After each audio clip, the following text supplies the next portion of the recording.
My name is Fabricio Seraphin, and this is my poetic truth. Being a Haitian gay person of color in America, you kind of aren't really a part of any world because you're, too white for too different, or too, I guess in my case, as I was growing up in the arts, too white for the black folks, and then too black for the white folks, and then too American for the Haitians, and too gay for both the blacks and the Haitians. So my whole life, though, it was always sort of hiding some layer of myself. So I moved to America when I was young, when you kind of live in it, and then I moved out of America into Europe, and I lived in London, and sort of seeing the contrast between America and London and sort of race relations in those countries. My whole experience there was different. I remember walking into a designer store and having a woman come up to me and ask me, "Is everything okay?" And I'm like, "No, it's fine, I'm just searching." And she just walked away without any hesitation, and I didn't feel like there was an extra pause. Usually, sometimes when you go to some of these places, even in New York actually, there's always a little pause, and then sometimes there's a second look. My sexuality is something that I've always had to fight with. Not only was my family and my culture very conservative and religious, my family is also Catholic on top of being Haitian.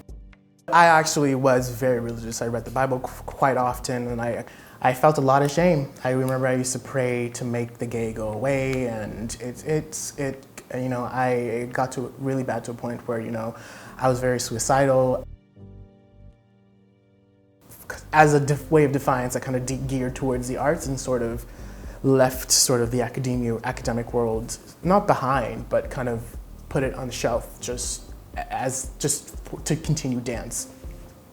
So this pandemic has really given me time to delve into history and delve into science and delve into music. And I got a piano, and I got a telescope, and I've been looking up at the stars, literally really delving in, not only reading and watching, but going out and seeing. I would watch history pieces and then go to the history museum and actually see some of the things that I'd researched and that like I said, I'm very curious. I love to know things, but not only know things, but I love to know how they work.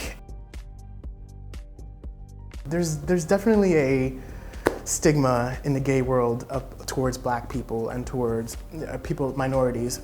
That was one thing that I did sort of feel uncomfortable with in terms of my blackness. That I felt like I was never going to be accepted by my gay peers because I was seen as attractive, conventionally American attractive to them.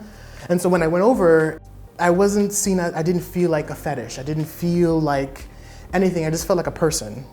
And that was one of the first times where my sexuality and my humanness were treated as one thing and not two things. Looking back, I don't know if I would be who I am had I not gone through the things that I've gone through. And so that's why I say it's going to be okay. It may not be okay now, but you're going to persevere. You're going to make it, and you're going to do incredible things. You're going to travel the world. You're going to do things that you never thought that you could do. It's going to be okay, and you're going to learn to love yourself.